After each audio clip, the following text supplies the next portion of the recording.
અમારા વડાપ્રધાન નરેન્દ્ર મોદી સાહેબને પણ જમાડ્યું છે, બરોબર. તો જ્યારે તમે મોદી સાહેબને કોઈ ઇવેન્ટ તમે મેનેજ કરવા ગયા કે તમને જમાડવા ગયા, ત્યાંનો અનુભવ તો ઠીક છે, પણ ત્યાંની સિક્યોરિટી કેવી હોય છે? બીજી વસ્તુ, મોદી સાહેબ જે પણ જમશે એ આપણા સેન્ટર કિચનમાં નહીં બને. એ એમના ગ્રીન રૂમની બનશે, એમના પ્રોપર વ્યક્તિગત બનશે, એમના પૂરતું જ બનશે. કોઈ બી સબ્જી છે તો એમાં પ્રોપર નમક આવશે, પ્રોપર ટેસ્ટ આવશે, મીઠાઈમાં મીઠા હશે, પ્રોપર હશે.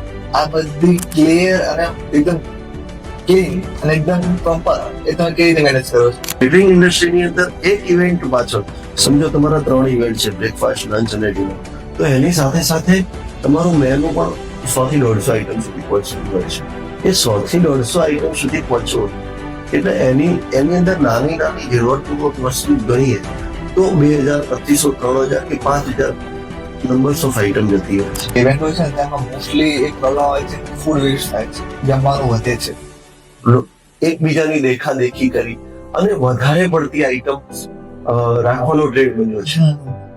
તો તમારા મેનુની અંદર નંબર્સ ઓફ આઈટમ વધારે મહત્વની નથી. તમારી આઈટમ્સ ભલે ઓછી હોય પણ એ પ્રોપર હોવી જોઈએ, એ મહત્વનું છે. તમને એક આકાર એક્સલન્સ નો એવોર્ડ મળેલો છે. એ એવોર્ડ શું હોય છે, એ કંપની શું હોય છે, અને એવોર્ડ તમારી ઇન્ડસ્ટ્રીમાં કેવી રીતે મળે? આપણે જે બી રો મટીરિયલ યુઝ કરતા હોઈએ છીએ એ સ્ટાન્ડર્ડ કંપનીનું યુઝ કરતા હોઈએ છીએ. જેમ કે તમારો સ્ટાફ છે એને તમે જ્યારે ઇવેન્ટ ચાલુ થાય એના પર તમે કંઈ ગાઈડ કરતા હોવ છો, બરાબર, કે પ્રોપર ફૂડ કેવી રીતે આપવું, ગ્રાહક સાથે જે ક્લાયન્ટ છે એના સાથે વર્તન કેવી રીતે કરવું, તો એ કેટલું મહત્વનું છે આ ઇન્ડસ્ટ્રીમાં અને એનાથી શું ફરક પડે છે?